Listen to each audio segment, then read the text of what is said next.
હર હર મહાદેવ। શ્રી શિવપુરાણ સત્સંગ સિરીઝમાં આપ સૌનું હાર્દિક સ્વાગત છે।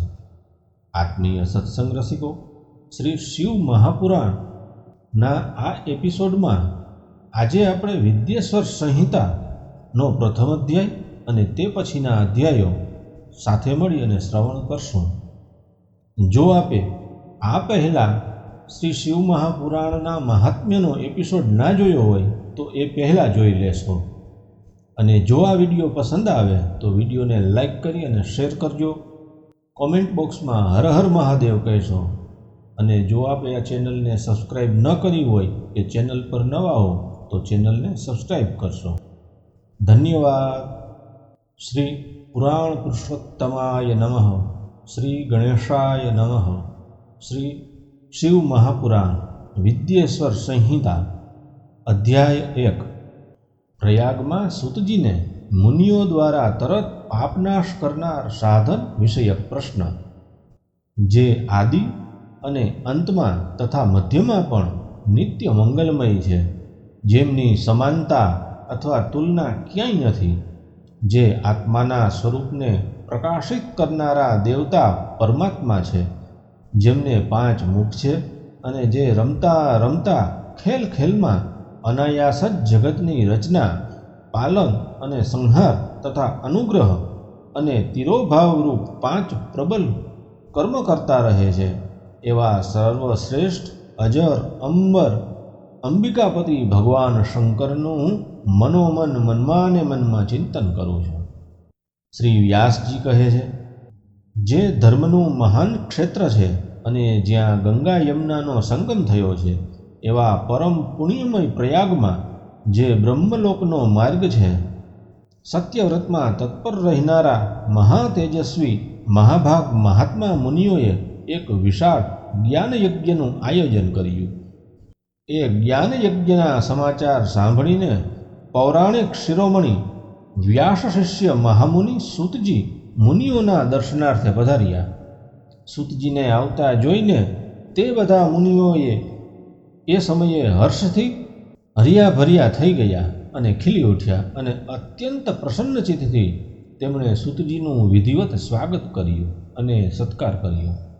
ત્યાર પછી એ પ્રસન્ન મહાત્માઓએ એમની વિધિવત સ્તુતિ કરી વિનયપૂર્વક હાથ જોડી અને આ પ્રકારે બોલ્યા, હે સર્વજ્ઞ વિદ્વાન રોમહર્ષણજી, આપ બહુ મોટા ભાગ્યશાળી છો અને તે દ્વારા આપે વ્યાસજીના મુખે સ્વયંની પ્રસન્નતા માટે જ સંપૂર્ણ પુરાણ વિદ્યા પ્રાપ્ત કરી, એટલે જ આપ આશ્ચર્ય સ્વરૂપ કથાઓના ભંડાર છો। ઠીક બરાબર એ જ રીતે જેમ રત્નાકર સમુદ્ર મોટા મોટા રત્નોનો આગાર છે, તેમ આ ત્રણેય લોકમાં ભૂતકાળ, વર્તમાનકાળ અને ભવિષ્યકાળ તથા બીજી પણ કોઈ વસ્તુ છે, એ સર્વથી તમે અજ્ઞાત નથી। અમારું પરમ સૌભાગ્ય છે કે આ યજ્ઞના દર્શન કરવા અહીં પધાર્યા અને આ નિમિત્તે અમારું કશુંક કલ્યાણ કરનાર છો, કેમ કે આપનું આગમન નિરર્થક હોઈ શકે જ નહીં। આ પહેલાં પણ અમે આપની પાસેથી શુભાશુભ તત્વનું પૂરેપૂરું વર્ણન સાંભળ્યું છે, પરંતુ તેમાં હજુ અમને સંપૂર્ણ તૃપ્તિ થઈ નથી। અમને તો વારંવાર એને સાંભળવાની ઈચ્છા થાય છે। હે ઉત્તમ બુદ્ધિવાળા સૂતજી, આ વખતે અમારે એક જ વાત સાંભળવી છે। જો આપનો અનુગ્રહ હોય તો ગોપનીય ગુપ્ત હોવા છતાં પણ આપ એ વિષયનું વર્ણન કરો। ઘોર કલિયુગ આવવાથી મનુષ્ય પુણ્યકર્મોથી નિવૃત્ત થઈ જાય છે, દુરાચારમાં ફસાઈ જાય છે અને બધા જ સત્ય ભાષણથી વિમુખ થઈ જાય છે, અન્યોની નિંદામાં તત્પર રહે છે, પારકું ધન હડપ કરી લેવાની ઈચ્છા કરે છે, એમના મન પર સ્ત્રીમાં આસક્ત થઈ જતા હોય છે અને બીજા પ્રાણીઓની હિંસા પણ કર્યા કરશે, પોતાના દેહને શરીરને જ આત્મા સમજશે, મૂઢ, નાસ્તિક અને પશુબુદ્ધિ રાખનારા થશે, માતા પિતા સાથે પણ દ્વેષબુદ્ધિ રાખશે, બ્રાહ્મણો લોભરૂપી મગરનો કોળિયો બની જશે, અર્થાત લોભી બનશે, વેદ વેચીને પણ જીવિકા ચલાવશે, વિદ્યા માત્ર ધન ઉપાર્જન માટે જ ભણશે, મદથી ચકચૂર થઈ જશે, સ્વજાતિના ધર્મનો પરિત્યાગ કરશે, ઘણું કરીને લોકોને છેતરશે, ઠગ વિદ્યાનો આશરો લેશે, ત્રણેય કાળની સંધ્યા ઉપાસના નહીં કરે, બ્રહ્મજ્ઞાનથી શૂન્ય બનશે, સમસ્ત ક્ષત્રિયો પણ સ્વધર્મનો ત્યાગ કરશે, કુસંગી, પાપી અને વ્યભિચારી થઈ જશે, એમનામાં શૌર્યનો અભાવ હશે, તેઓ કુત્સિત ચોરીનું કર્મ કરશે અને એ દ્વારા જીવિકા ચલાવશે, શૂદ્રો જેવો વર્તાવ કરશે, એમના ચિત્ત કામ વાસનામાં દાસ બની રહેશે, વૈશ્ય, સંસ્કાર ભ્રષ્ટ, સ્વધર્મ ત્યાગી, કુમાર્ગી, માત્ર ધનોપાર્જન પરાયણ તથા તોલ માપમાં પણ પોતાની કુત્સિત વૃત્તિનો પરિચય દેનારા થશે. આ જ રીતે શૂદ્રો બ્રાહ્મણોના આચારમાં તત્પર થશે, એમની આકૃતિ ઉજ્જવળ હશે, અર્થાત તેઓ પોતાના કર્મ ધર્મ છોડીને ઉજ્જવળ ફૂલ ફટાક થઈને વ્યર્થ જ ફર્યા કરશે. તે સ્વભાવત પોતાનો ધર્મ છોડશે, એમના વિચાર ધર્મ વિરુદ્ધ હશે, તે કુટિલ અને દ્વિજનિંદક બનશે. જો ધન મળી જશે તો કુકર્મમાં જોતરાઈ જશે, વિદ્વાન થશે તો વાદ વિવાદમાં ફસાઈ જશે, પોતાની જાતને કુલીન માનીને ચારેય વર્ણો સાથે રોટી બેટી વ્યવહાર કરશે, સમસ્ત વર્ણોને પોતાના કુસંગ સંકલ્પથી ભ્રષ્ટ કરશે, અધિકારની મર્યાદાનું ઉલ્લંઘન કરશે અને દ્વિજોચિત સત્કર્મનું અનુષ્ઠાન કરનારા થઈ જશે. કળિયુગની સ્ત્રીઓ ઘણું કરી અને સદાચારથી ભ્રષ્ટ થશે અને વારંવાર પતિનું અપમાન કરનારી થશે, સાસુ સસરાનો દ્રોહ કરનારી થશે, એમને કોઈનોય ભય નહીં લાગે, મલિન ભોજન કરશે, કુત્સિત હાવ ભાવ ચેનચાળા કરવામાં તત્પર રહેશે, એમના શીલ સ્વભાવ ખરાબ થઈ જશે અને તેઓ પોતાના પતિની સેવાથી વિમુખ બની જશે. હે સુતજી, આ રીતે જેમની બુદ્ધિ નષ્ટ થઈ ગઈ હશે, જેમણે સ્વધર્મનો ત્યાગ કર્યો હશે, આવા લોકોને આલોક અને પરલોકમાં ઉત્તમ ગતિ કેવી રીતે પ્રાપ્ત થશે? આ જ ચિંતાથી અમારા મન સદા વ્યાકુળ રહે છે. પરોપકાર જેવો બીજો કોઈ ધર્મ નથી, તેથી જે નાના સરખા ઉપાયથી આપના સર્વે પાપોનો તત્કાળ નાશ થઈ જાય એ ઉપાય આ વખતે કૃપાપૂર્વક અમને બતાવો, કેમ કે તમે સમસ્ત સિદ્ધાંતોના જાણકાર છો, જ્ઞાતા છો. વ્યાસજી કહે છે, એ ભાવિતાત્મા મુનિઓની આ વાત સાંભળીને સૂતજી મનમાં ને મનમાં ભગવાન શંકરનું સ્મરણ કરીને એમને આ પ્રમાણે કહેવા લાગ્યા. અહીં શ્રી શિવ મહાપુરાણમાં વિદ્યેશ્વર સંહિતાનો પહેલો અધ્યાય પૂર્ણ થયો. અધ્યાય બીજો, શિવપુરાણનો પરિચય. સૂતજી કહે છે, સાધુ મહાત્માઓ, તમે ખૂબ સરસ વાત પૂછી છે. તમારો આ પ્રશ્ન ત્રણેય લોકોના હિતનો છે અને હિતકર છે. હું ગુરુદેવ વ્યાસનું સ્મરણ કરીને આપ લોકોના સ્નેહને વશ થઈને આ વિષયનું વર્ણન કરીશ. તમે આદરપૂર્વક સાંભળો. સૌથી ઉત્તમ જે શિવપુરાણ છે તે વેદાંતનું સાર સ્વરૂપ છે. વક્તા અને શ્રોતાના સમસ્ત પાપ સમૂહનો નાશ કરીને ઉદ્ધાર કરવાવાળું છે. એટલું જ નહીં, તે પરલોકમાં પરમાર્થ વસ્તુનું પ્રદાન કરે છે અને કલિયુગની કલ્મશ રાશિનો નાશ કરે છે. એમાં ભગવાન શિવના ઉત્તમ યશનું વર્ણન છે. હે બ્રાહ્મણો, ધર્મ, અર્થ, કામ અને મોક્ષ એ ચારેય પુરુષાર્થને આપનાર તે પુરાણ સ્વયંના પ્રભાવની દૃષ્ટિથી વિસ્તાર વૃદ્ધિને પ્રાપ્ત થાય છે. વિપ્રવરો, આ સર્વોત્તમ શિવપુરાણના અધ્યયન માત્રથી તે કલિયુગના પાપાસક્ત જીવ શ્રેષ્ઠતમ ગતિને પ્રાપ્ત થઈ જશે. જ્યાં સુધી શિવપુરાણનો ઉદય નહીં થાય ત્યાં સુધી કલિયુગના મહા ઉત્પાત જગતમાં નિર્ભય થઈને વિચર્યા કરશે. આ પુરાણ વેદતુલ્ય મનાય છે. આ વેદકલ્પ પુરાણનું પ્રણયન સૌથી પહેલાં ભગવાન શિવે જ કર્યું હતું. વિદ્યેશ્વર સંહિતા, રુદ્ર સંહિતા, વિનાયક સંહિતા, ઉમા સંહિતા, માતૃસંહિતા, એકાદશ રુદ્ર સંહિતા, કૈલાસ સંહિતા, શતરુદ્ર સંહિતા, કોટિરુદ્ર સંહિતા, સહસ્રકોટિ રુદ્ર સંહિતા, વાયવ્ય સંહિતા અને ધર્મ સંહિતા. આ રીતે પુરાણના 12 ભેદ અથવા ખંડ છે. આ 12 સંહિતાઓ અત્યંત પુણ્યમય મનાઈ છે. હે બ્રાહ્મણો, હવે હું એમાં આવતા શ્લોકોની સંખ્યા બતાવી રહ્યો છું.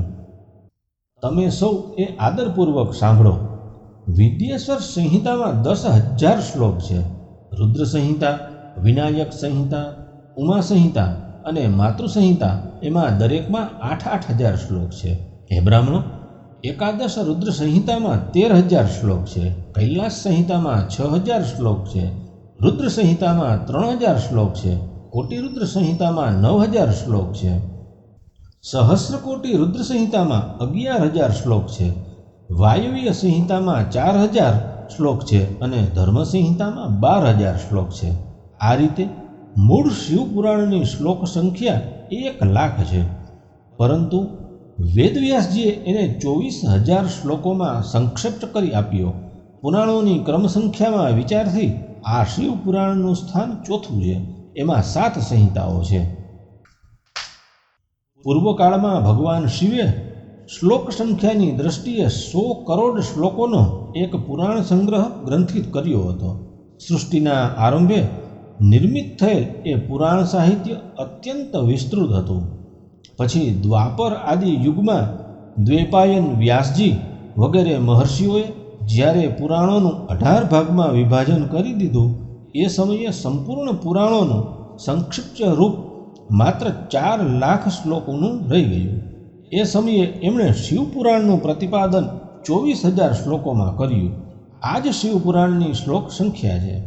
આ વેદતુલ્ય પુરાણ 7 સંહિતાઓમાં વહેંચાયેલું છે. એની પહેલી સંહિતાનું નામ વિદ્યેશ્વર સંહિતા છે. બીજી રુદ્ર સંહિતા સમજવી જોઈએ. ત્રીજીનું નામ રુદ્ર સંહિતા, શતરુદ્ર સંહિતા. ચોથીનું નામ કોટી રુદ્ર સંહિતા. પાંચમીનું નામ ઉમા સંહિતા. છઠ્ઠીનું નામ કૈલાસ સંહિતા અને 7મીનું નામ વાયવ્ય સંહિતા છે. આ રીતે આ 7 સંહિતાઓ માનવામાં આવે છે. આ 7 સંહિતાઓથી યુક્ત દિવ્ય શિવપુરાણ વેદતુલ્ય, પ્રામાણિક અને સૌથી ઉત્કૃષ્ટ ગતિ પ્રદાન કરનારું છે. આ નિર્મળ શિવપુરાણ શિવ દ્વારા જ પ્રતિપાદિત છે. આને શૈવ શિરોમણી ભગવાન વ્યાસે સંક્ષિપ્તમાં સંકલિત કર્યું છે. આ સમસ્ત જીવ સમુદાય માટે ઉપકારક, ત્રિવિધ તાપોને હરનારું, તુલના રહિત અને સત્પુરુષોને કલ્યાણપ્રદ છે. એમાં વેદાંત વિજ્ઞાનમય પ્રધાન અને નિષ્કપટ નિષ્કામ ધર્મનું પ્રતિપાદન થયેલું છે. આ પુરાણ ઈર્ષ્યા રહિત અંતઃકરણ વિદ્વાનોને માટે જાણવા જેવું છે. એમાં શ્રેષ્ઠ મંત્ર સમૂહનું સંકલન છે. ધર્મ, અર્થ અને કામ એમ ત્રિવર્ગની પ્રાપ્તિના સાધનનું પણ વર્ણન છે. આ ઉત્તમ શિવપુરાણ સમસ્ત પુરાણોમાં શ્રેષ્ઠ છે. વેદ વેદાંતમાં વૈદ્યરૂપથી વિલસિત પરમ વસ્તુ પરમાત્માનું એમાં ગાન કરવામાં આવ્યું છે.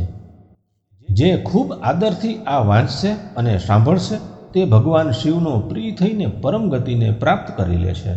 અહીં શિવપુરાણનો અધ્યાય બીજો પૂર્ણ થયો.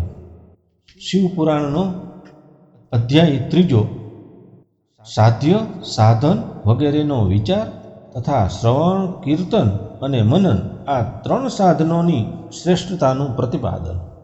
વ્યાસજી કહે છે, સૂતજીનું આ વચન સાંભળીને તે બધા મહર્ષિ બોલ્યા, હવે આપ અમને વેદાંત સાર સર્વસ્વરૂપ અદ્ભુત શિવપુરાણની કથા સંભળાવો. સૂતજી બોલ્યા, આપ સૌ મહર્ષિગણ રોગ શોક રહિત કલ્યાણમય ભગવાન શિવનું સ્મરણ કરીને પુરાણ પ્રવર શિવપુરાણની કથા જે વેદના સાર તત્વથી પ્રગટ થઈ છે તે કથાનું શ્રવણ કરો. શિવપુરાણમાં ભક્તિ, જ્ઞાન અને વૈરાગ્ય એ ત્રણેયનું પ્રીતિપૂર્વક ગાન કરવામાં આવ્યું છે અને વેદાંત વૈદ્ય સદ્વસ્તુનું વિશેષ રૂપે વર્ણન છે.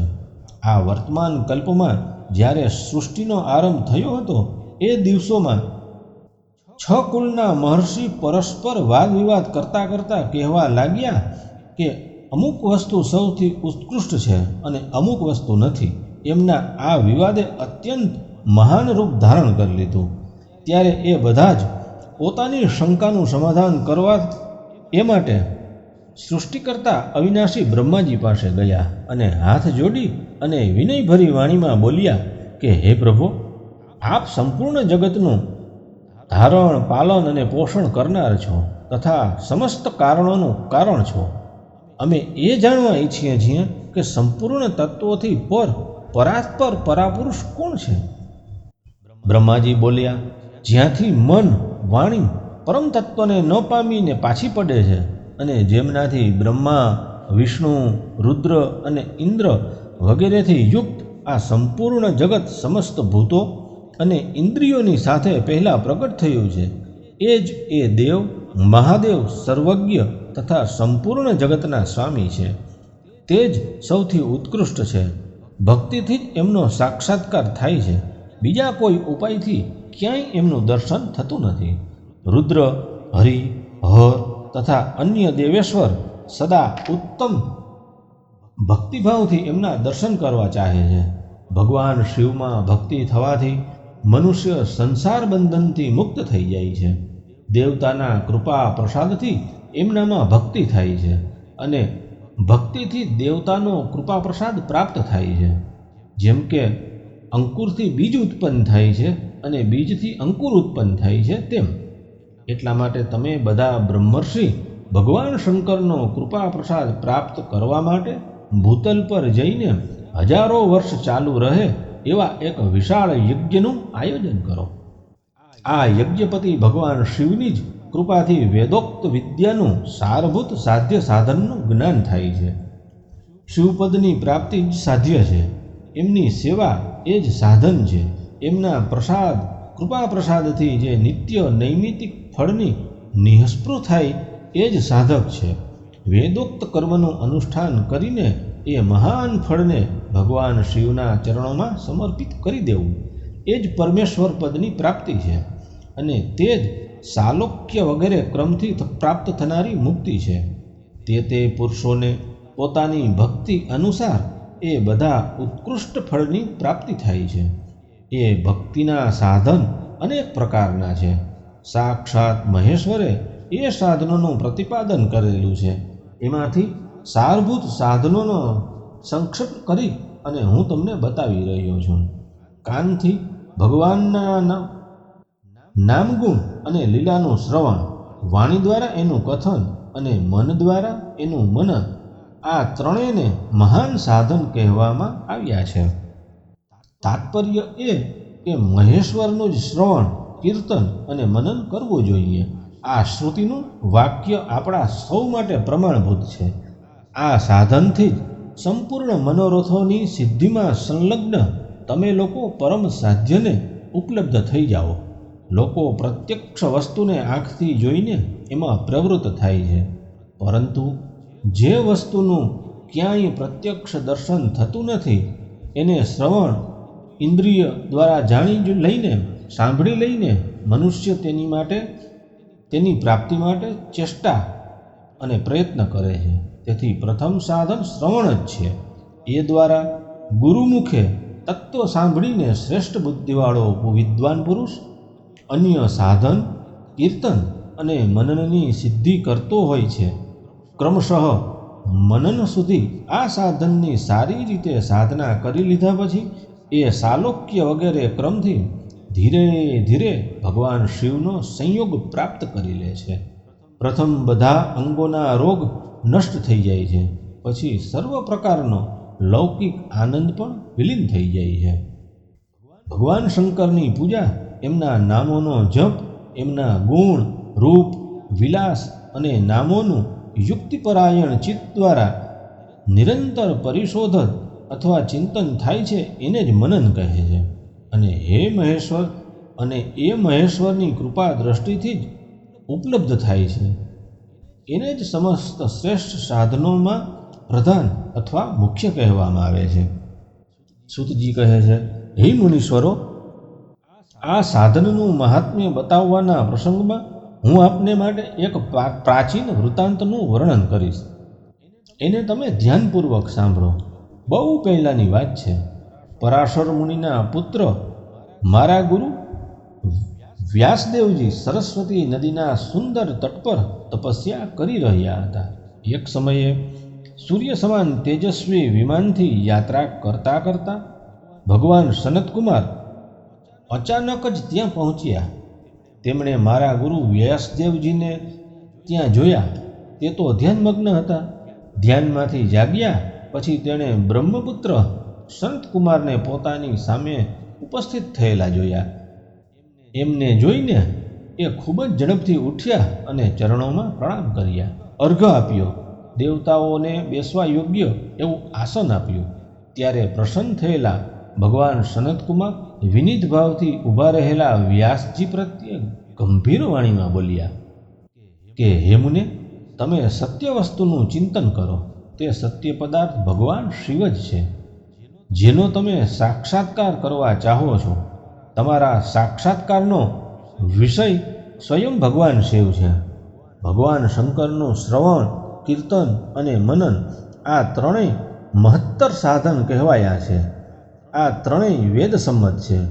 પૂર્વકાળમાં હું બીજા સાધનોના સંભ્રમમાં પડીને ફરતો મંદરાચલ પર જઈ પહોંચ્યો અને ત્યાં તપસ્યા કરવા માંડી. ત્યાર પછી મહેશ્વર શિવની આજ્ઞાથી ભગવાન નંદિકેશ્વર ત્યાં આવ્યા. તેમની મારા પર બહુ મોટી દયા હતી. તે સૌના સાક્ષી હતા. શિવગણોના સ્વામી ભગવાન નંદિકેશ્વર મને સ્નેહપૂર્વક મુક્તિનું ઉત્તમ સાધન બતાવતા બોલ્યા કે ભગવાન શંકરનું શ્રવણ, કીર્તન અને મનન આ ત્રણેય સાધનો વેદ સંમત છે અને મુક્તિના સાક્ષાત કારણ છે. આ વાત સ્વયં ભગવાન શિવે મને કહી છે. માટે હે બ્રહ્મન, તમે શ્રવણ આદિ ત્રણેય સાધનોનું અનુષ્ઠાન કરો. વ્યાસજીને વારંવાર આવું કહીને અનુગામીઓ સહિત બ્રહ્મપુત્ર સનતકુમાર પરમ સુંદર બ્રહ્મધામમાં જતા રહ્યા.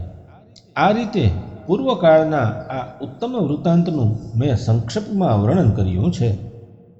ઋષિઓ બોલ્યા, હે સુતજી, શ્રવણ આદિ ત્રણ સાધનોને તમે મુક્તિનો ઉપાય બતાવ્યો છે, પરંતુ જો કોઈ શ્રવણ આદિ ત્રણ સાધન કરવામાં અસમર્થ હોય એ કયા ઉપાયનું અવલંબન લઈને મુક્તિને પામી શકે? કયા સાધનભૂત કર્મ દ્વારા વગર પ્રયત્ને મોક્ષ મળી શકે ખરો? અહીં શિવપુરાણ વિદ્યેશ્વર સંહિતાનો અધ્યાય 3 અને 4 પૂર્ણ થયો. શિવપુરાણ વિદ્યેશ્વર સંહિતા અધ્યાય 5 ભગવાન શિવના લિંગ અને સાકાર વિગ્રહની પૂજાનું રહસ્ય અને મહત્વનું વર્ણન. સૂતજી કહે છે, હે શૌનક, જે શ્રવણ, કીર્તન અને મનન આ ત્રણેય સાધનોના અનુષ્ઠાનમાં સમર્થ ન હોય તો એણે ભગવાન શંકરના લિંગ અને મૂર્તિની સ્થાપના કરીને ત્યાં નિત્ય એની પૂજા કરે તો સંસાર સાગરથી પાર થઈ શકે છે. વંચના અથવા છલ કર્યા સિવાય પોતાની શક્તિ અનુસાર ધનરાશિ લઈ જાય અને એને શિવલિંગ અથવા શિવમૂર્તિની સેવામાં સમર્પિત કરી દે. સાથે સાથે નિરંતર એ શિવલિંગ અને મૂર્તિની પૂજા પણ કર્યા કરે. એ માટે ભક્તિભાવપૂર્વક મંડપ, ગોપુર, તીર્થ, મઠ અને ક્ષેત્રની સ્થાપના કરે અને ઉત્સવોનું આયોજન કરે. વસ્ત્ર, ગંધ, પુષ્પ, ધૂપ, દીપ તથા પૂજા અને કુડા તથા શાક વગેરે વાનગીયુક્ત જાત જાતના ભક્ષ્ય ભોજન, અન્ન નૈવેદ્ય રૂપે સમર્પિત કરે. છત્ર, ધ્વજા, પંખો, ચમર અને અંગો સહિત રાજોપચારની જેમ બધો સામાન ભગવાનના શિવલિંગ અને મૂર્તિને ચઢાવી દે. પ્રદક્ષિણા, નમસ્કાર તથા યથાશક્તિ જપ કરે. આહ્વાનથી લઈ અને વિસર્જન સુધી દરરોજ ભક્તિભાવથી પૂજા સંપન્ન કરે. આ રીતે શિવલિંગ અને શિવમૂર્તિમાં ભગવાન શંકરની પૂજા કરનાર પુરુષ શ્રવણ આદિ સાધનોનું અનુષ્ઠાન ન કરે તો પણ ભગવાન શિવની પ્રસન્નતાથી સિદ્ધિ પ્રાપ્ત કરી લે છે. આ પહેલાંના સમયમાં પણ ઘણા મહાત્મા પુરુષ લિંગ અને શિવમૂર્તિની પૂજા કરવા માત્રથી ભવબંધનથી મુક્ત થઈ ચૂક્યા છે. ઋષિઓએ પૂછ્યું, મૂર્તિમાં જ સર્વત્ર દેવતાઓની પૂજા થાય છે, લિંગમાં નહીં. પરંતુ ભગવાન શિવની પૂજા બધી જગ્યાએ મૂર્તિમાં અને લિંગમાં પણ કેમ થાય છે? સૂતજીએ કહ્યું, હે મુનીશ્વરો, તમારો આ પ્રશ્ન ખૂબ જ પવિત્ર અને અત્યંત અદ્ભુત છે. આ વિષયમાં મહાદેવજી જ વક્તા થઈ શકે. બીજા કોઈ પુરુષ ક્યારેય અને ક્યાંય પણ આનું પ્રતિપાદન નથી કરી શકતા. આ પ્રશ્નના સમાધાન માટે ભગવાન શિવે જે કંઈ કહ્યું અને એને મેં ગુરુમુખે જે સાંભળ્યું છે એવી જ રીતે ક્રમશઃ હું વર્ણન કરીશ. એકમાત્ર ભગવાન શિવ જ બ્રહ્મરૂપ હોવાને કારણે નિષ્કલ નિરાકાર કહેવાયા છે. રૂપવાન હોવાને કારણે એમને શકલ પણ કહ્યા છે. એટલે શિવ ભગવાન શકલ અને નિષ્કલ બંને છે. શિવ નિષ્કલ નિરાકાર હોવાને કારણે એમની પૂજાનું આધારભૂત લિંગ પણ નિરાકાર જ પ્રાપ્ત થયું છે. અર્થાત શિવલિંગ શિવના નિરાકાર સ્વરૂપનું પ્રતીક છે. આ રીતે શિવનું શકલ અથવા સાકાર હોવાનું કારણ એમની પૂજાનો આધારભૂત વિગ્રહ સાકાર પ્રાપ્ત થાય છે. અર્થાત શિવનો સાકાર વિગ્રહ એમના સાકાર સ્વરૂપનું પ્રતીક હોય છે. શકલ અને અકલ અર્થાત સમસ્ત અંગ આકાર સહિત સાકાર અને અંગ આકારથી સર્વથા રહિત એ નિરાકાર રૂપ જ હોવાથી તે બ્રહ્મ શબ્દ દ્વારા કહી શકાય એવા પરમાત્મા છે. આ જ કારણ છે કે બધા લોકો લિંગ એટલે કે નિરાકાર અને મૂર્તિ યાને સાકાર બંનેમાં સદા ભગવાન શિવની પૂજા કરે છે. શિવથી ભિન્ન જે બીજા દેવતા છે તે સાક્ષાત બ્રહ્મ નથી. એટલા માટે જ ક્યાંય પણ એ દેવોને માટે નિરાકાર લિંગ ઉપલબ્ધ થતું નથી. પૂર્વકાળમાં બુદ્ધિમાન બ્રહ્મપુત્ર સનતકુમાર મુનિએ મંદરાચલ પર નંદિકેશ્વરને આવો જ પ્રશ્ન કર્યો હતો.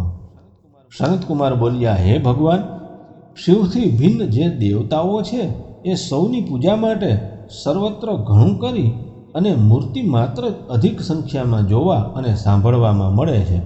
કેવળ શિવની જ પૂજામાં લિંગ અને મૂર્તિ બંનેનો ઉપયોગ જોવામાં આવે છે. તેથી હે કલ્યાણમય નંદિકેશ્વર, આ વિષયમાં જે તત્વની વાત હોય તે મને એવી રીતે સમજાવો જેથી મને બરાબર જ યથાર્થ સમજ પડે. નંદિકેશ્વરે કહ્યું, હે નિષ્પાપ બ્રહ્મકુમાર, આપનો આ પ્રકારનો પ્રશ્નનો જવાબ તમારા જેવા કોઈ આપી શકે નહીં, કેમ કે આ ગોપનીય વિષય છે અને લિંગ સાક્ષાત બ્રહ્મનું પ્રતીક છે.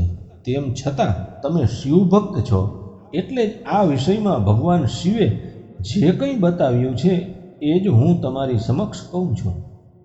ભગવાન શિવ બ્રહ્મ સ્વરૂપ છે અને નિરાકાર છે. એટલે જ એમની પૂજામાં નિષ્કલ લિંગનો ઉપયોગ થાય છે. પરંતુ સંપૂર્ણ વેદોનો આ જ મત છે.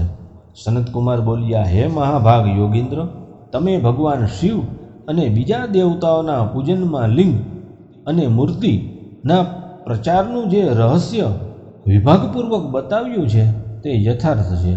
એટલે લિંગ અને વેર અર્થાત મૂર્તિ આદિની ઉત્પત્તિનું જે ઉત્તમ વૃત્તાંત છે એને જ હું આ સમયે સાંભળવા ઈચ્છું છું. લિંગના પ્રાગટ્યનું રહસ્ય સૂચિત કરનારો પ્રસંગ મને સંભળાવો.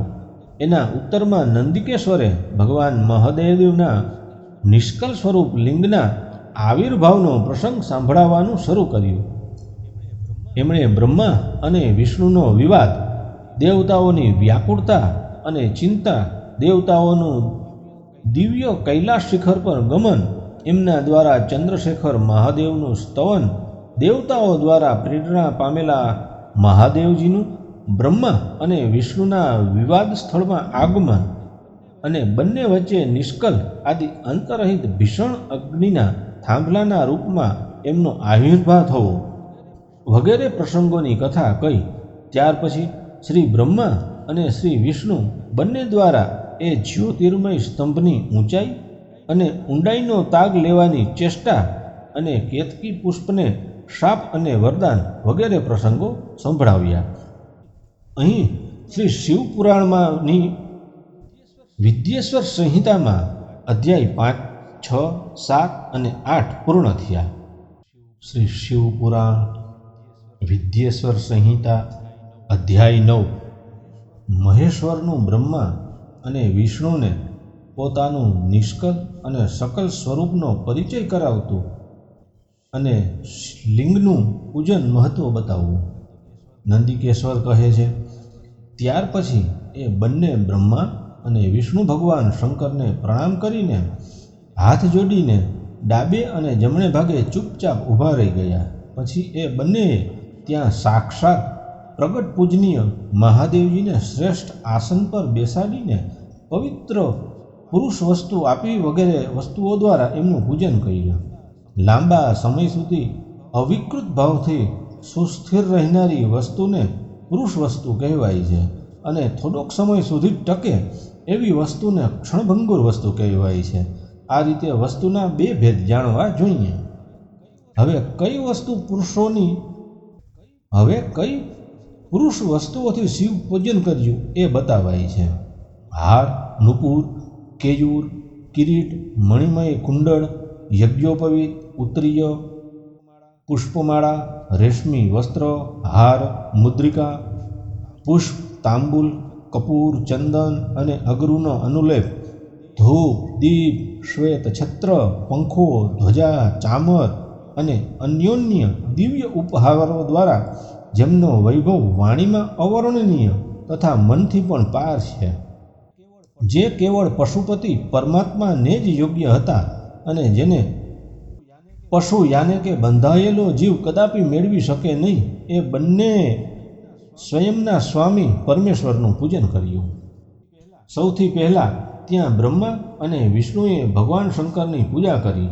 આ પૂજાથી પ્રસન્ન થઈને ભક્તિપૂર્વક ભગવાન શિવે ત્યાં નમ્ર ભાવે ઊભેલા બંને દેવતાઓને સ્મિત આપતા કહ્યું. મહેશ્વર બોલ્યા, હે પુત્રો, આજનો દિવસ મહાન છે. એમાં તમે મારું પૂજન કર્યું, તેથી હું તમારા પર પ્રસન્ન છું. આ જ કારણે આ દિવસ પરમ પવિત્ર અને મહાનથી પણ મહાન ગણાશે. આજની તિથિ શિવરાત્રિના નામથી વિખ્યાત થઈને મને પરમ પ્રિય થશે.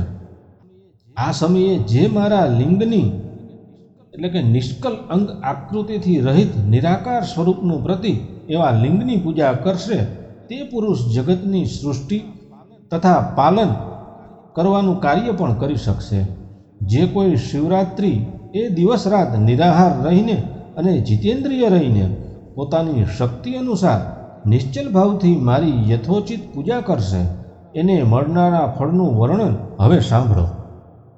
એક વર્ષ લગાતાર મારી પૂજા કરનારને જે ફળ મળે છે તે સમગ્ર ફળ કેવળ શિવરાત્રિને નિમિત્તે મારું પૂજન કરનારને તત્કાળ મળી જશે.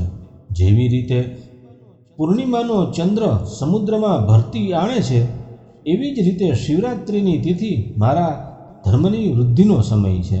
આ તિથિમાં મારી સ્થાપના વગેરેનો મંગલમય ઉત્સવ થવો જોઈએ. પહેલાં જ્યારે હું જ્યોતિર્મય સ્તંભરૂપે પ્રગટ થયો હતો એ સમય માગસર માસમાં આદ્રા નક્ષત્રયુક્ત પૂર્ણિમા અથવા પ્રતિપદા હતી. જે પુરુષ માગસર માસમાં આદ્રા નક્ષત્રમાં પાર્વતી સહિત મારું દર્શન કરશે અથવા મારી મૂર્તિ અથવા લિંગની ઝાંખી કરશે તે મને કાર્તિકેયથી પણ અધિક પ્રિય છે. એ શુભ દિવસે મારા દર્શન માત્રથી પૂરું ફળ પ્રાપ્ત થાય છે. જો દર્શનની સાથે સાથે મારું પૂજન પણ થાય તો કેટલું બધું પુણ્ય ફળ મળે છે કે જેનું વાણી દ્વારા વર્ણન થઈ શકતું નથી. જ્યાં હું લિંગરૂપે પ્રગટ થઈને ઘણો મોટો થઈ ગયો હતો, તેથી એ લિંગને કારણે આ ભૂતલ લિંગસ્થાનના નામથી પ્રસિદ્ધ થયું. જગતના લોકો એનું દર્શન અને પૂજન કરી શકે એટલા માટે આ અનાદિ અનંત જ્યોતિસ્તંભ અથવા જ્યોતિર્મય લિંગ અત્યંત નાનું થઈ જશે. આ લિંગ સર્વ પ્રકારના ભોગોની પ્રાપ્તિ કરાવશે તથા ભોગ અને મોક્ષનું એકમાત્ર સાધન છે. એનું દર્શન, એનો સ્પર્શ અને એનું ધ્યાન કરવામાં આવે તો પ્રાણીઓના જન્મ અને મૃત્યુના કષ્ટ છૂટી જાય. અગ્નિના પર્વત જેવું આ જે શિવલિંગ અહીં પ્રગટ થયું છે એને કારણે આ સ્થાન અરુણાચલ નામથી પ્રસિદ્ધ થશે. અહીં અનેક પ્રકારના મોટા મોટા તીર્થો પ્રગટ થશે. આ સ્થાનમાં નિવાસ કરનાર અથવા શરીર છોડનાર જીવોનો મોક્ષ પણ થઈ જશે. મારા બે રૂપ છે, સકલ અને નિષ્કલ. બીજા કોઈના એવા બે રૂપ નથી.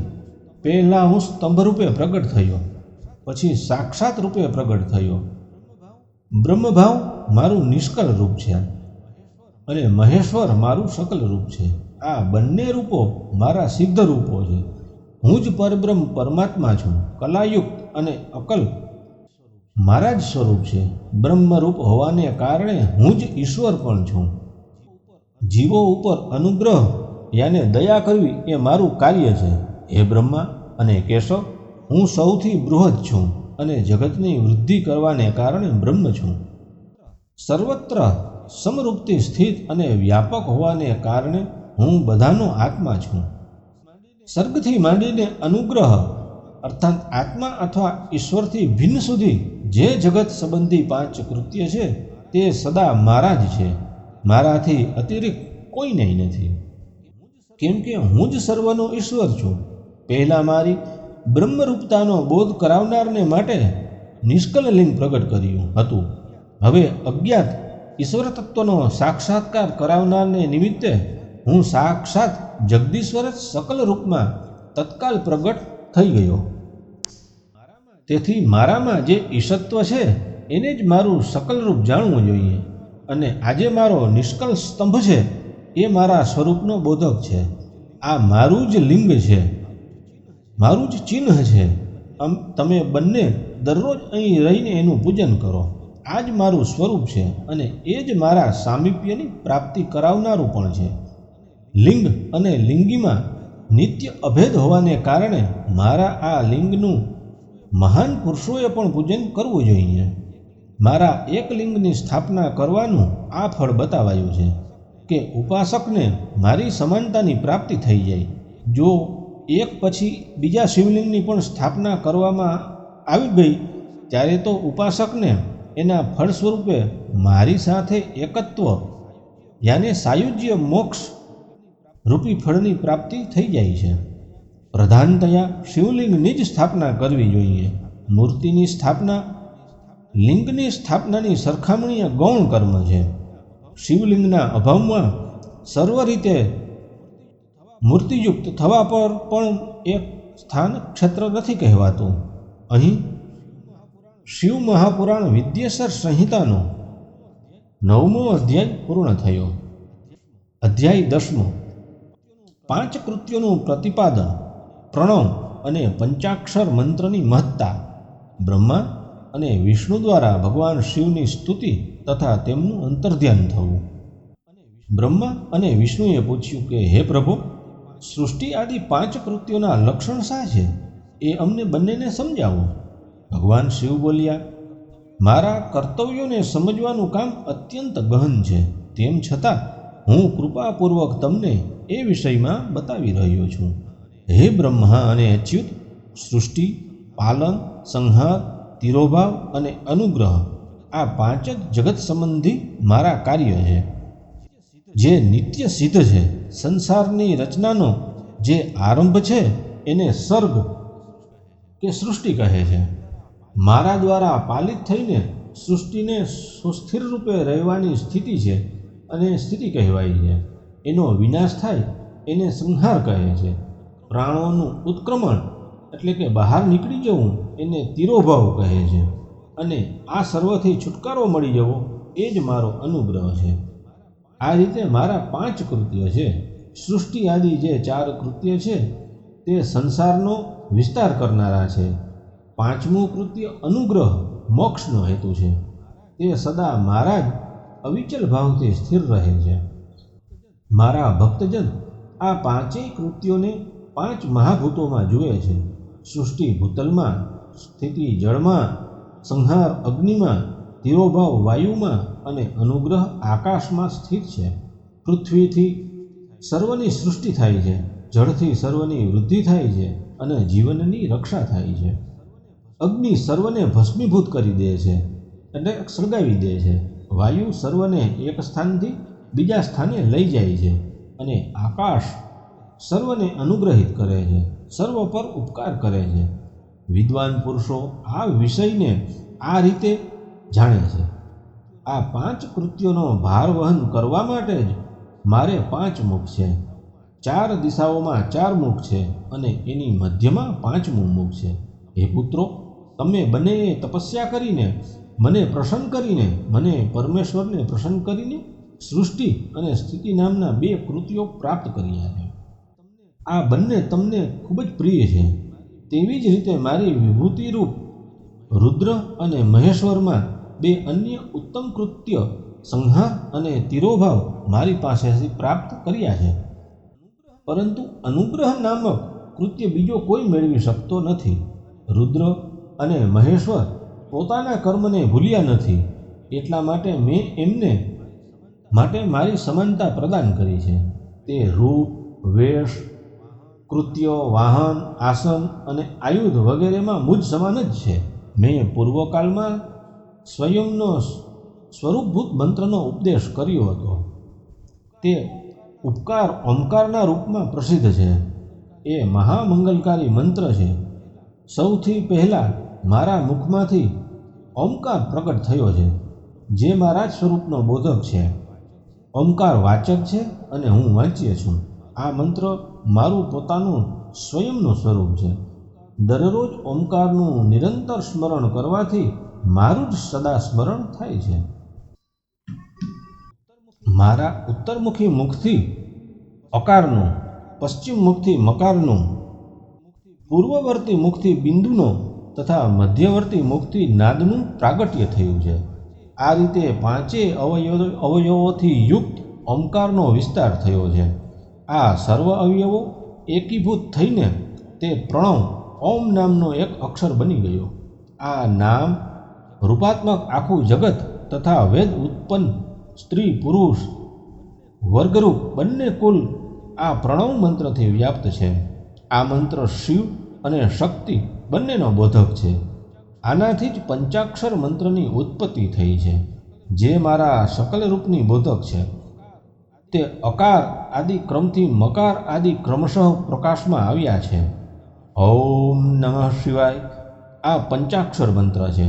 આ પંચાક્ષર મંત્રથી માતૃકા વર્ણ પ્રગટ થાય છે, જે 5 ભેદવાળા છે.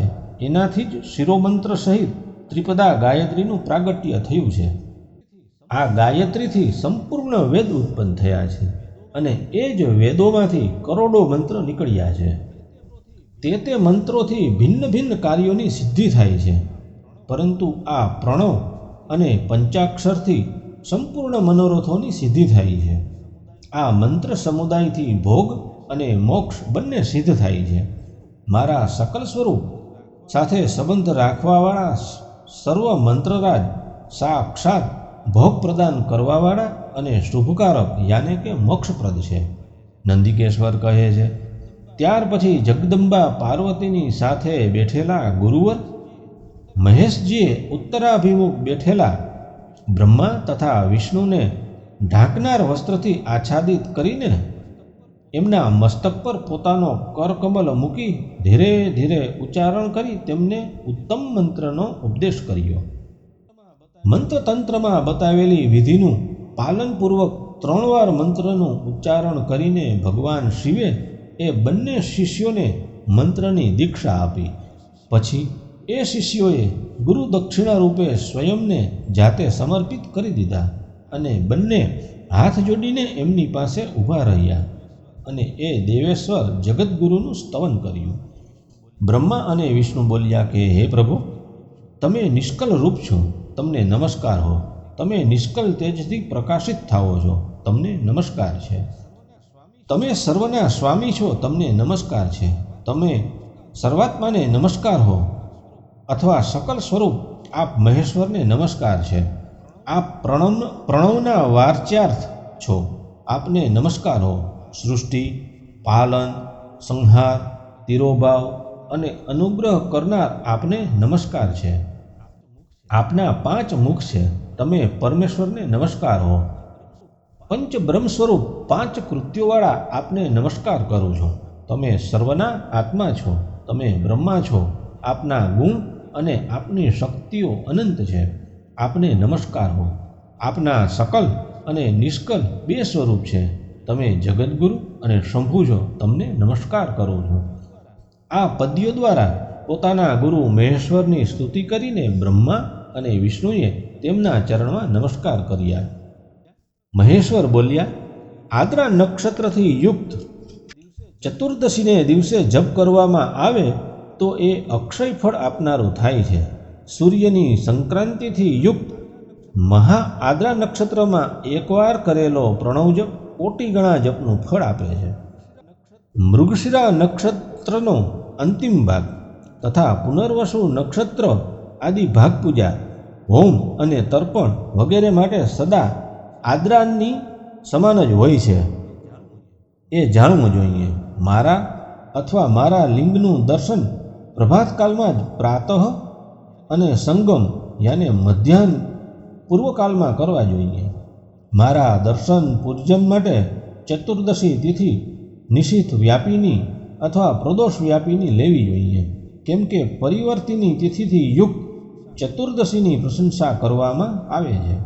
પૂજા કરનારાઓએ મારી મૂર્તિ અથવા લિંગ બંને સમાન છે તો પણ મૂર્તિ કરતાં લિંગનું સ્થાન ઊંચું છે, એટલા માટે મુમુક્ષુ પુરુષોએ એ કરવું જોઈએ કે તે વેર યાને મૂર્તિથી પણ શ્રેષ્ઠ સમજીને લિંગનું જ પૂજન કરે. લિંગનું ઓમકાર મંત્રથી અને વેર યાને મૂર્તિનું પંચાક્ષર મંત્રથી પૂજન કરવું જોઈએ. શિવલિંગની સ્વયં જ સ્થાપના કરીને અથવા બીજા દ્વારા સ્થાપના કરાવીને ઉત્તમ દ્રવ્યમય ઉપચારોથી પૂજા કરવી જોઈએ. આથી મારું પદ સુલભ થઈ જાય છે. આ રીતે એ બંને શિષ્યોને ઉપદેશ આપીને ભગવાન શિવ ત્યાં જ અંતર્ધ્યાન થઈ ગયા. શિવ મહાપુરાણ વિદ્યેશ્વર સંહિતાનો અહીં અધ્યાય 10મો પૂર્ણ થયો. અધ્યાય 11મો શિવલિંગની સ્થાપના અને તેના લક્ષણો અને પૂજનની વિધિનું વર્ણન તથા શિવપદની પ્રાપ્તિ કરાવનારા સત્કર્મોનું વિવેચન. ઋષિઓએ પૂછ્યું, હે સુતજી, શિવલિંગની સ્થાપના કેવી રીતે કરવી જોઈએ? એનું લક્ષણ શું છે? એની પૂજા કેવી રીતે કરવી જોઈએ? કયા દેશકાળમાં પૂજા કરવી જોઈએ અને કયા દ્રવ્ય દ્વારા એનું નિર્માણ થવું જોઈએ? સુતજીએ કહ્યું, હે મહર્ષિઓ, હું આપ સૌને માટે આ વિષયનું વર્ણન કરું છું. તે ધ્યાન દઈ અને સાંભળો અને સમજો. અનુકૂળ અને શુભ સમયમાં કોઈ પવિત્ર નદીમાં નદી વગેરેના કિનારે પોતાની રુચિ પ્રમાણે એવી જગાને શિવલિંગની સ્થાપના કરવી જોઈએ જ્યાં એનું નિત્ય પૂજન થઈ શકે. પાર્થિવ દ્રવ્યથી, જળમય દ્રવ્યથી અથવા તેજસ પદાર્થથી સ્વયંની રુચિ અનુસાર કલ્પોમાં કહ્યા અનુસાર લક્ષણોથી યુક્ત શિવલિંગનું નિર્માણ કરીને એની પૂજા કરવાથી ઉપાસકને એ પૂજનનો પૂરેપૂરો લાભ મળે છે, સંપૂર્ણ ફળ મળે છે. સંપૂર્ણ શુભ લક્ષણોથી યુક્ત શિવલિંગની જો પૂજા કરવામાં આવે તો તે તત્કાળ પૂજાનું ફળ આપનાર બને છે.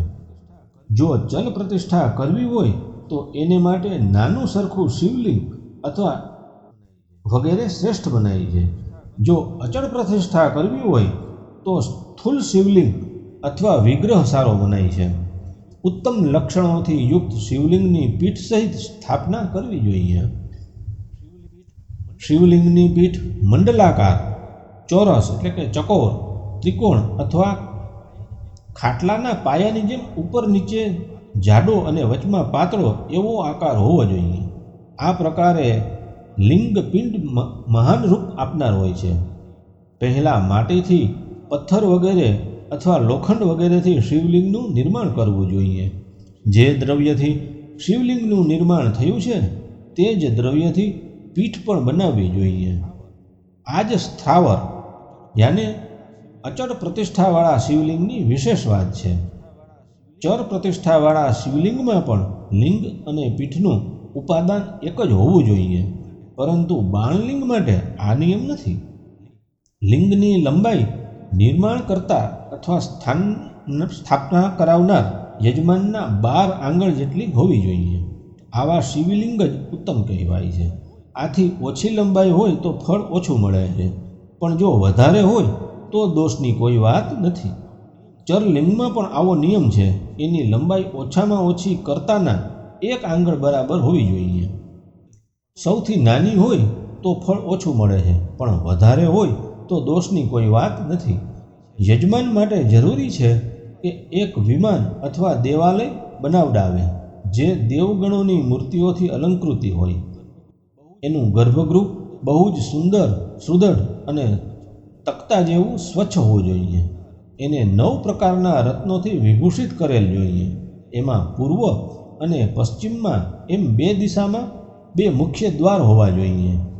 જ્યાં શિવલિંગની સ્થાપના કરવાની હોય એ સ્થાનની નીચેના ખાડામાં નીલમ, લાલ વૈદુર્ય, શ્યામ, મરક્ત, મોતી, મૂંગા, ગોમેદ અને હીરા આ 9 રત્નો તથા અન્ય મહત્વપૂર્ણ દ્રવ્યોને વૈદિક મંત્રો સાથે ભંડારવા જોઈએ. સદ્યુજાત વગેરે 5 વૈદિક મંત્રો દ્વારા શિવલિંગનું 5 સ્થાનમાં ક્રમશઃ પૂજન કરીને અગ્નિમાં હવિષ્યની અનેક આહુતિ આપવી અને પરિવાર સહિત મારી પૂજા કરીને ગુરુ સ્વરૂપ આચાર્યને ધન તથા ભાઈ બંધુઓને ઈચ્છિત વસ્તુઓ આપીને સંતુષ્ટ કરવા.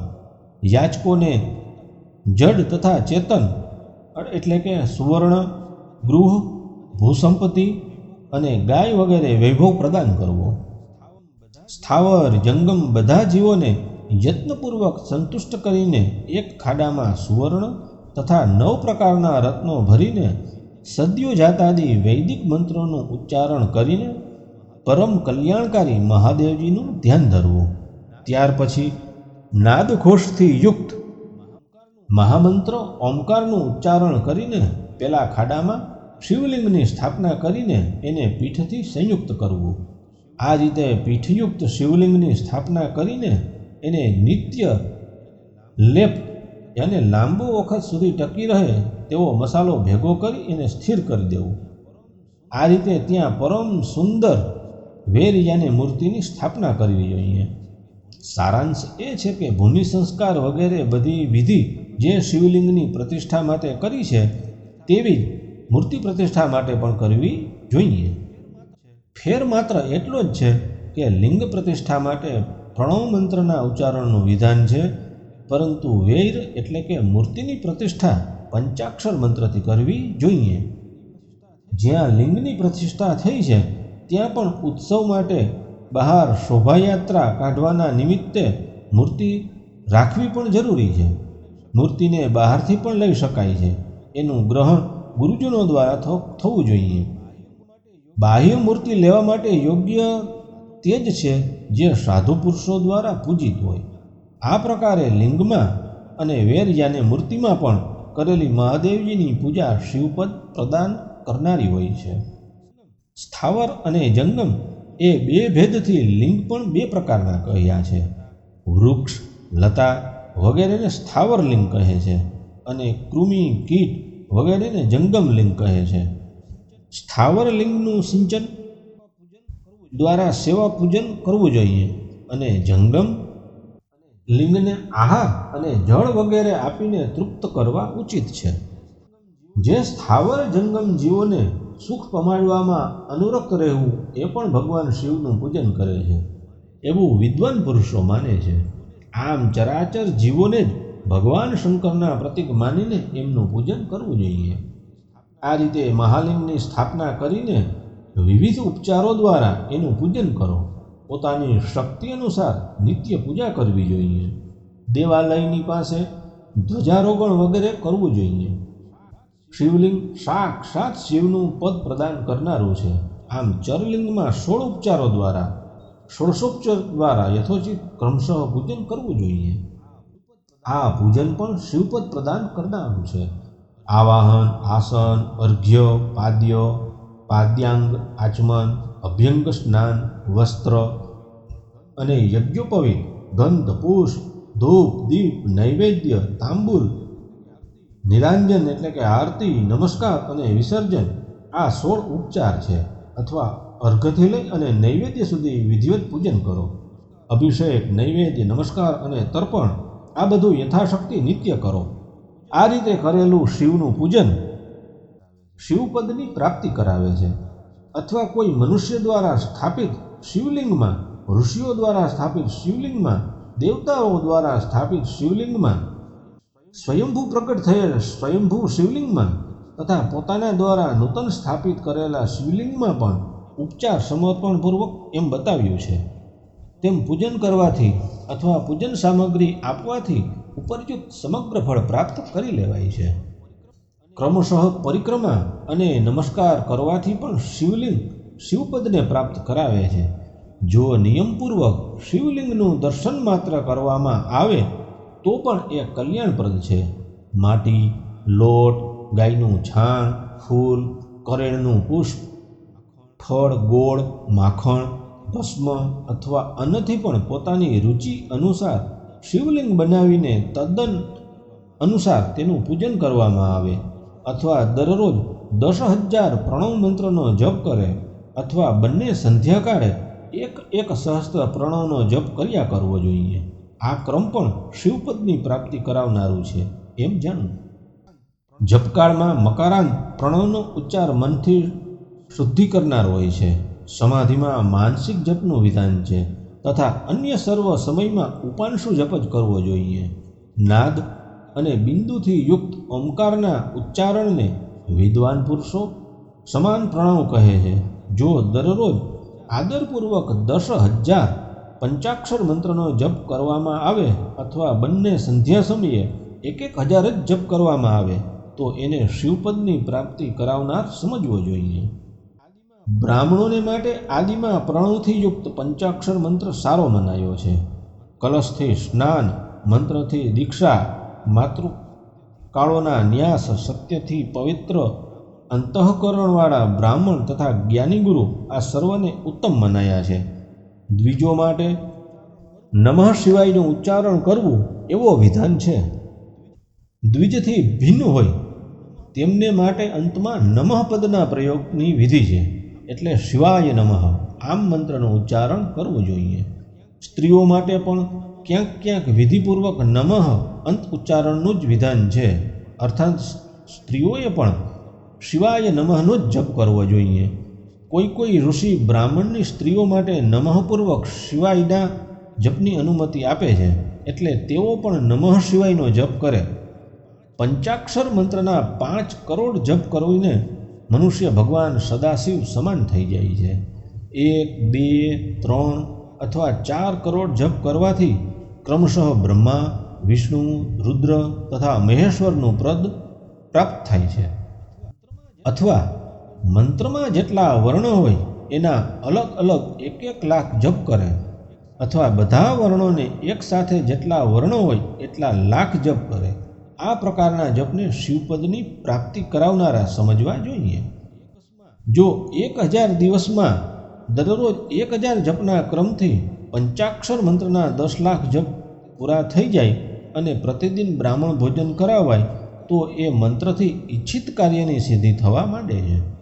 બ્રાહ્મણો માટે જરૂરી છે કે તે દરરોજ સવારે 1,008 વાર ગાયત્રીનો જપ કરે. આવું કરવાથી ગાયત્રી ક્રમશઃ શિવપદને પ્રાપ્ત કરાવનારી બને છે. વેદ મંત્રો અને વૈદિક સૂક્તોનો પણ નિયમપૂર્વક જપ કરવો જોઈએ. વેદોનું પારાયણ પણ શિવપદને અપાવનારું છે એવું જાણવું જોઈએ. અન્યોન્ય જે બીજા મંત્રો છે એમાં પણ જેટલા વર્ણ છે એટલા લાખ જપ કરો. આ રીતે જે યથાશક્તિ જપ કરે છે તે શિવપદ યાને કે મોક્ષને પ્રાપ્ત કરી લે છે. પોતાની રુચિ અનુસાર કોઈ એક મંત્રને અપનાવીને મૃત્યુ પર્યંત પ્રતિદિન એનો જપ કરવો જોઈએ અથવા ઓમ એ મંત્રનો દરરોજ 1,000 વાર જપ કરવો જોઈએ. આવું કરવાથી ભગવાન શિવની આજ્ઞાથી સંપૂર્ણ મનોરથોની સિદ્ધિ થાય છે. જે માણસ ભગવાન શિવ માટે ફૂલવાડી અથવા બગીચો બનાવે તથા શિવ સેવાના કાર્ય માટે મંદિરમાં કચરો વાળવાની વ્યવસ્થા કરે છે તે આ પુણ્યકર્મને કરીને શિવપદને પ્રાપ્ત કરી લે છે. ભગવાન શિવનું જે કાશી આદિ ક્ષેત્ર છે તેમાં ભક્તિપૂર્વક નિત્ય નિવાસ કરવો. આ નિવાસ જડ ચેતન સર્વને ભોગ મોક્ષ પ્રદાયક છે. તેથી વિદ્વાન પુરુષે ભગવાન શિવના ક્ષેત્રમાં આમરણ નિવાસ કરવો જોઈએ. પુણ્ય ક્ષેત્રમાં સ્થિત વાવ, કૂવો અને તળાવ વગેરેને શિવગંગા સમજવા જોઈએ. ભગવાન શિવનું એવું જ વચન છે, ત્યાં દાન, સ્નાન અને જપ કરીને મનુષ્ય ભગવાન શિવને ઉપલબ્ધ થઈ જાય છે. તેથી મૃત્યુ પર્યંત શિવક્ષેત્રનો જ આશ્રય લઈને રહેવું જોઈએ.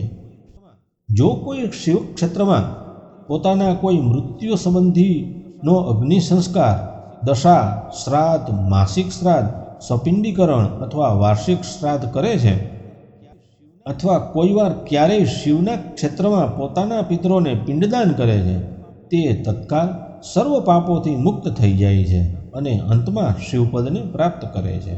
અથવા શિવના ક્ષેત્રમાં 7, 5, 3 અથવા 1 રાત નિવાસ કરી લેવો જોઈએ. આવું કરવાથી પણ શિવપદની પ્રાપ્તિ થાય છે. લોકોમાં પોતપોતાના વર્ણને અનુરૂપ સદાચારનું પાલન કરવાથી પણ મનુષ્ય શિવપદને પ્રાપ્ત કરી લે છે. વર્ણાનુકૂળ આચરણથી તથા ભક્તિભાવથી તે પોતાના સત્કર્મનું અતિશય ફળ મેળવે છે. કામનાપૂર્વક કરેલા કર્મનું ઈચ્છિત ફળ શીઘ્ર જ મળી જાય છે. નિષ્કામ ભાવથી કરેલું સારું કર્મ સાક્ષાત શિવપદની પ્રાપ્તિ કરાવનારું બને છે. દિવસના 3 વિભાગ હોય છે: પ્રાતઃકાલ, મધ્યાહનકાળ અને સાયંકાળ. આ ત્રણેય કાળમાં ક્રમશઃ એક પ્રકારના કર્મનું સંપાદન થઈ શકે છે. સવારે શાસ્ત્રવિહિત નિત્યકર્મનું અનુષ્ઠાન કરવાનો સમય જાણવો, મધ્યાહનકાળને સકામ કર્મને માટે ઉપયોગી છે એમ જાણવું, અને સાયંકાળ શાંતિ કર્મ માટે ઉપયુક્ત ઉચિત છે એવું જાણવું જોઈએ. આ રીતે રાતના પણ સમયનું વિભાજન કરવામાં આવ્યું છે. રાતના 4 પ્રહરમાં જે વચલા 2 પ્રહર છે તેને નિશિથકાળ કહ્યા છે. વિશેષતઃ એ સમયમાં કરેલી ભગવાન શિવની પૂજા અભિષ્ટ યાને ઈચ્છિત ફળને આપનારી છે. આવું જાણીને કર્મ કરવાવાળો મનુષ્ય યથોક્ત ફળનો ભાગી બને છે. વિશેષતઃ કલયુગમાં તો કર્મથી જ ફળની સિદ્ધિ થાય છે. પોતપોતાના અધિકાર અનુસાર ઉપર કહ્યા પ્રમાણે કોઈ પણ કર્મ દ્વારા શિવનું આરાધન કરનારો પુરુષ જો સદાચારી હોય અને પાપભીરુ હોય, તો પાપથી ડરતો હોય, બીતો હોય, તો તેને તે કર્મમાં પૂરેપૂરા ફળ અવશ્ય પ્રાપ્ત કરી લે છે. ઋષિઓએ કહ્યું, હે સુતજી, પુણ્યક્ષેત્ર ક્યાં ક્યાં છે? તેમનો આશ્રય લઈને બધા સ્ત્રી પુરુષો શિવપદ પ્રાપ્ત કરી લે એ અમને સંક્ષિપ્તમાં સમજાવો. અહીં શિવપુરાણમાં વિદ્યેશ્વર સંહિતાનો 11મો અધ્યાય પૂર્ણ થયો. અધ્યાય 12મો મોક્ષદાયક પુણ્યક્ષેત્રોનું વર્ણન. કાલ વિશેષમાં વિભિન્ન નદીઓમાં સ્નાનના ઉત્તમ ફળનો નિર્દેશ અને તીર્થોમાં પાપ ન કરવાની ચેતવણી. સુતજી બોલ્યા, હે વિદ્વાન અને બુદ્ધિશાળી મહર્ષિઓ, મોક્ષદાયક શિવક્ષેત્રનું વર્ણન સાંભળો. તે પછી હું લોકરક્ષા માટે શિવ સંબંધી આગમોનું વર્ણન કરીશ. પર્વત, વન અને કાનન સાથે આ પૃથ્વીનો વિસ્તાર 50 કરોડ યોજન છે. ભગવાન શિવની આજ્ઞાથી પૃથ્વી સંપૂર્ણ જગતને ધારણ કરીને સ્થિત છે. ભગવાન શિવે ભૂતલ પર વિભિન્ન સ્થાનોમાં ત્યાંના નિવાસીઓને કૃપાપૂર્વક મોક્ષ આપવા માટે શિવક્ષેત્રનું નિર્માણ કર્યું છે. કેટલાક ક્ષેત્ર એવા છે જેમને દેવતાઓ તથા ઋષિઓએ પોતાનું નિવાસસ્થાન બનાવી અને અનિગૃહિત કર્યા છે. એટલા માટે એક ક્ષેત્રોમાં તીર્થોત્વ પ્રગટ થઈ ગયું છે. તથા એવા બીજા પણ ઘણા તીર્થક્ષેત્રો છે જે લોકોની રક્ષા માટે સ્વયં પ્રાદુર્ભવ થયા છે. તીર્થ અને ક્ષેત્રમાં જઈને મનુષ્યએ સદા સ્નાન, દાન અને તપ વગેરે સત્કર્મ કરવા જોઈએ. જો ન કરે તો તે રોગ, દરિદ્રતા તથા મૂંગાપણું વગેરે દોષોનો ભાગી બને છે. જો માણસ આ ભારત વર્ષની અંદર મૃત્યુને પ્રાપ્ત થાય છે, તો તે પોતાના પુણ્ય કર્મથી બ્રહ્મલોકમાં વાસ કરી પુણ્ય ક્ષય પછી પુનઃ મનુષ્ય યોનિમાં જ જન્મ લે છે. પાપી મનુષ્ય પાપ કરીને દુર્ગતિમાં જ પડે છે. હે બ્રાહ્મણો, પુણ્ય ક્ષેત્રમાં પાપ કરવામાં આવે તો તે વધારે દ્રઢ થઈ જાય છે. માટે પુણ્ય ક્ષેત્રમાં નિવાસ કરતી વખતે સૂક્ષ્મથી સૂક્ષ્મ અથવા થોડુંય પાપ ન કરો. સિંધુ અને શતદ્રુ યાને સતલજ નદીના તટ પર ઘણા પુણ્ય ક્ષેત્ર છે. સરસ્વતી નદી પરમ પવિત્ર અને 60 મુખવાળી કહેવાય છે. એટલે કે એની 60 ધારાઓ છે. વિદ્વાન પુરુષ સરસ્વતીને એ ધારાના તટ પર નિવાસ કરે તો ક્રમશઃ બ્રહ્મપદને પ્રાપ્ત કરી લે છે. હિમાલય પર્વતથી નીકળેલી પુણ્ય સલિલા ગંગાજી 100 મુખવાળી નદી છે. એના તટ પર કાશી, પ્રયાગ આદિ અનેક પુણ્ય ક્ષેત્ર છે. ત્યાં જ્યારે સૂર્ય મકર રાશિમાં આવે છે ત્યારે ગંગાની તટભૂમિ પહેલાંથી જ અધિક પ્રશસ્ત અને પુણ્યદાયક થઈ જાય છે. સોણભદ્ર નદીની 10 ધારા છે, જે જ્યારે ગુરુ મકર રાશિમાં આવે ત્યારે અત્યંત પવિત્ર તથા ઇચ્છિત ફળ દેનારી થઈ જાય છે. એ વખતે ત્યાં સ્નાન અને ઉપવાસ કરવાથી વિનાયક પદની પ્રાપ્તિ થાય છે. પુણ્ય સલિલા મહાનદી નર્મદાના 24 મુખ છે. એમાં સ્નાન તથા તટ પર નિવાસ કરવાથી મનુષ્યને વૈષ્ણવ પદની પ્રાપ્તિ થાય છે. તમસાના 12 તથા રેવાના 10 મુખ છે. પરમ પુણ્યમયી ગોદાવરીના 21 મુખ બતાવાયા છે. તે બ્રહ્મહત્યા તથા ગૌવધના પાપનો નાશ કરનારી છે અને રુદ્રલોકની પ્રાપ્તિ કરાવે છે. કૃષ્ણવેલી નદીનું જળ બહુ પવિત્ર છે. તે નદી સમસ્ત પાપોને નષ્ટ કરનારી છે. એના 18 મુખો કહ્યા છે તથા તે વિષ્ણુલોકનું પ્રતિપાદન કરે છે. તુંગભદ્રાના 10 મુખ છે. તે બ્રહ્મલોકનું પ્રદાન કરે છે. પુણ્ય સલિલા સુવર્ણ મુખરી નદીના 9 મુખ કહેવામાં આવ્યા છે. બ્રહ્મલોકથી પાછા ફરેલા જીવ એના તટ ઉપર જ જન્મ લે છે. સરસ્વતી નદી, પંપા સરોવર, કન્યાકુમારી, અંતરિય અને શુભકારક શ્વેત નદી આ બધા પુણ્ય ક્ષેત્ર છે. આના તટે નિવાસ કરનાર ઇન્દ્રલોકને મેળવે છે. સહ્ય પર્વતથી નીકળેલી મહાનદી કાવેરી પરમ પુણ્યમયી છે. એના 27 મુખો કહેલા છે. તે સંપૂર્ણ ઇચ્છિત પદાર્થોને આપનારી છે. તેનો તટ સ્વર્ગલોકની પ્રાપ્તિ કરાવનાર છે તથા બ્રહ્મા અને વિષ્ણુના પદ અપાવનારી છે. કાવેરીના જે તટ શૈવ ક્ષેત્રમાં આવે છે તે પણ ઇચ્છિત ફળ સહિત શિવલોક આપે છે. નૈમિષારણ્ય તથા બદ્રિકાશ્રમમાં સૂર્ય અને ગુરુ મેષ રાશિમાં આવે ત્યારે જો કોઈ સ્નાન કરે તો એ વખતે ત્યાં કરેલું સ્નાન, પૂજન વગેરેને બ્રહ્મલોકની પ્રાપ્તિ કરાવનાર જાણવા.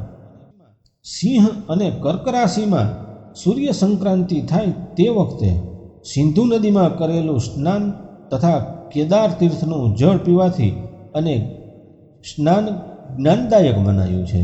જ્યારે ગુરુ સિંહ રાશિમાં સ્થિત હોય એ સમયે સિંહની સંક્રાંતિથી યુક્ત ભાદરવા માસમાં જો કોઈ ગોદાવરીના જળમાં સ્નાન કરવામાં આવે તો શિવલોકની પ્રાપ્તિ કરાવનાર થાય છે.